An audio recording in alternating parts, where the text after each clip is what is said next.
Welcome to POSTCAST. The Utah Jazz blow out the Sacramento Kings. Mike Conley looks a lot better. Bojan Bogdanovic shows his value, and the Jazz keep the Kings out of the things they do well. We'll talk about all those things coming up on POSTCAST.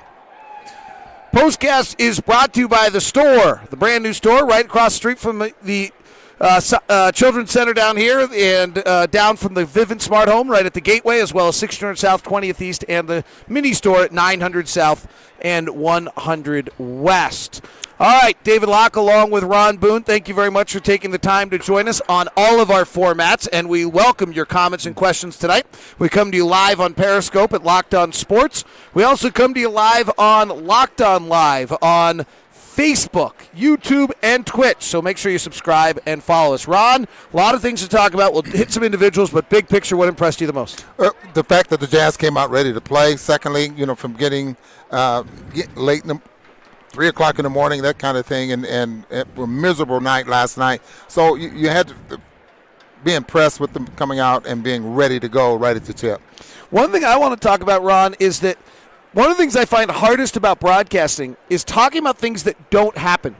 And it's only afterwards I realize, oh, shoot, we didn't talk about it. And I feel a little bit that way.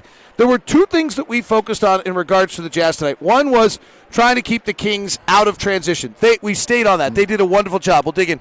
The other is I suddenly look at the 4 plays Johnny Bryant ran in my little book here, that the Johnny Bryant ran the Jazz through. They defended, or before the game against the Kings, there was a double stagger pick and roll where they run it into the post and then the Kings loop guys around. We saw none of that. They either denied the wing, the ball never got to the post. They hardly did that at all tonight. They worked on a pin down on the baseline. We didn't see that at all. I mean, they eliminated the Kings half-court offense, which has been awful all season long, but they made it really awful tonight. And when the Jazz go back and look at the film, Johnny Bryant will go back and look at it along with Quinn Snyder. That's what they'll be impressed with, the fact that their game plan worked. The defensive game plan worked. Took them out of their half-court offense, which was not very good in the first place, and made them look like a very poor executing team. All right, let's talk about that. The offense led to great defense, but the key, you talked to Johnny Bryant before the game, what concerns you? The answer was transition. The Jazz, according to our notes, had 88 half-court possessions for the Kings and only 12 transition. It makes sense. We're about 100 possessions, so our numbers are close. The Kings last year took 52 shots a game in the first half of the shot clock. I'll have to look. I mean, this will be fascinating to look at these numbers. We'll do it on the plane tomorrow. Hey, fire up. Be excited for that, Ron. Yeah. And we'll watch the Clippers and the Suns. Yeah. But more importantly, they just didn't let the Kings do what the Kings do well, and then, frankly, the Kings lost their will to play. Well, memo to the Sacramento Kings, this is not preseason, because they just ran the Jazz off the floor in transition during preseason, made the Jazz look awfully bad. They were making everything they threw up. Now the game plan was a little bit different, took them strictly out of what they wanted to do, and yes, the game plan was to, and the biggest concern anyway, was rebounding and transition. So the Jazz, the Kings were taking it out of the net tonight because the Jazz definitely was making shots. The Jazz ended up shooting 57%, 48% from the three-point line. So the Kings were taking it out of the net and have been forced to play a half-court game, and they cannot do it. They did not do a very good job. One of the major questions about this team was, could they be great defensively with Rudy Gobert, without Derek Favors, with Ed Davis instead of Derek Favors? And the data said that over the last 2 years, if you stretch the data out, the defense was actually better when Rudy Gobert was on the floor with 4 smaller players or 4 mobile players instead of Favors. They were great last year, but if you looked at it for the longer period of time, 2 years, the defense was as good, if not better. Through 3 games this year, the Jazz have held all 3 opponents to below a point of possession. That is the elite standard. If you have 120 offensive rating, that is Steph Curry and Trae Young going bananas. If you have 100 or below defense, that is you win. You win at an alarmingly high rate. Is it? I don't know when. I mean, defense is usually ahead of offense, and there's all that. I don't know how much of a sample size we need, Ron, but is there a chance this team is showing that they can be as good defensively as the team has been the last few years? Well, let's go back a little bit. That was what we were concerned with. Could they be the fact that, okay, we improved our offense, could we be as good of a defensive team? The other part of that was, are we going to be big enough when we have to go small? If we start Joe Ingles and Bojan, are we going to be big enough to defend and still be a good offensive team? I think that jury's still out on that. But the fact that the Jazz have proven that with Rudy and the way they defend, they could be just a very good defensive team. We have not played great offensive teams. We played the Lakers. We held them down. They will be one of the best offensive teams. Oklahoma City is probably not going to be, and this team is honestly, that to me, and probably too much so for Jazz fans. My storyline tonight, they were awful, and they were awful when we watched them on film. They did not come out of training camp ready to play. Now, from a Jazz standpoint, there were some interesting things going into this game. One of them was Mike Conley and his struggles, and we did the research. In Memphis last year, Mike Conley had 83 touches a game. In the first 2 games, he had only 50 for the Jazz. He had 38 front court touches a game for the Grizzlies. He only had 21 for the Jazz. He basically, the simplest way to think of it is, kind of with some extrapolation, he in Memphis had the ball in his hands 40% of the time. He only had the ball in his hands 32% of the time. At shoot-around today, Quinn Snyder basically said to Mike Conley, go get the ball. Go get the ball.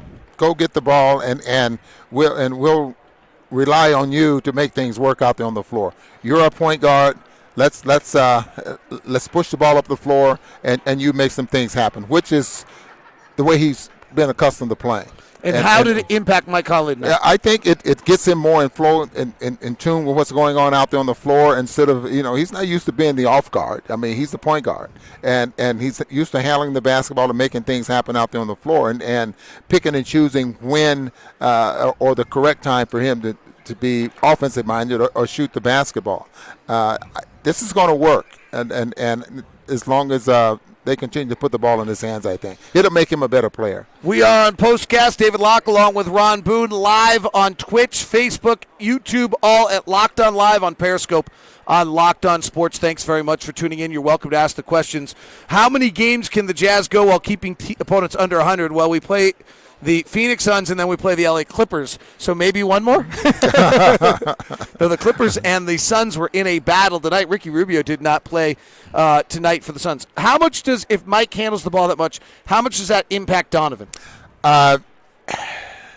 We'll have to wait and see what that does with Donovan, because Donovan will have to make the adjustment there as well. And we'll be able to tell with a better defensive-minded team, a team that Hey, who's that guy? Just win. Hey. It's Craig Bolajak. I'll tell you what. Can we just can I slip in here at halftime sometimes and just say howdy do? Well, yeah. I mean, we don't do a live show at halftime. We only do a post-game live show. Yeah. But you're always welcome now. Come on. Okay, it's good. What do you like tonight? Well, I just thought, again, early offense, early buckets made, Bogey's dance. I found out he's a tough guy, and I also know he can slice and dice and hit from outside.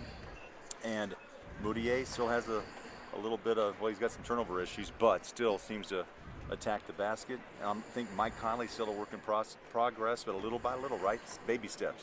I think Bojan Bogdanovic might have told people, okay, that one was enough. Yeah. I'm not interested in sitting for a second game. I think that's what we might have learned about him. He played 81 last year? 81 last year, 80 and 81. Games. So, yeah. Welcome back, Bogey, and that made a big difference tonight. And you know what? The history of the Purple Mountain jersey played big today. And you know what? Another team that wears purple, Kansas State, I think won a ball game today. Did they beat Oklahoma today? Oh my goodness! Oh my goodness! Old day. I'm a happy man. All right. All right. The other thing we talked about from a Jazz standpoint, Mike Conley, transition defense. Those were probably the two primary things on this one. Let me make sure we don't have any more questions. Bowler's happy about that. How this brand new Jazz team will play along with, let's see, I'm not sure I follow that question. Thank you from ManFran1601 on Periscope, but I don't quite understand your question. I don't know if we know everything about this team yet. I think tonight we saw the concepts against a not very good team and against a really good team that was desperate for a win on their home opener after being embarrassed by their inner city rival. We saw where they can get blown up a little bit. Yeah. So they'll have to, and I think that's the genius of Quinn, is that this team evolves. Yeah. Well, I think you hit it on the head. There's a lot we don't know about this team. We do know that on paper it's pretty good. We do on paper that they're a very good defensive team, and we do know on paper that they're supposed to be a very good shooting team. Tonight was the first night we've got a taste of them putting the ball in the basket. By the way, blowouts matter. No, seriously, statistically, good teams blow people out. Blowouts matter. So that's a good blow them out. Happy birthday to Hot Rod. He would have been 85 today. Ron was closer with him than anyone. I admired him maybe more than anyone. No offense to Bowler. Just our best to Hot Rod and his Hundley family, and our thoughts are always with our guy. We miss him. So on that night, the Jazz throw out the purple uniforms. They blow out the Sacramento Kings. Maybe then we put a few candles on Hot Rod's cake for his 85th if he was with us. All right, have a great one. That has been Postcast.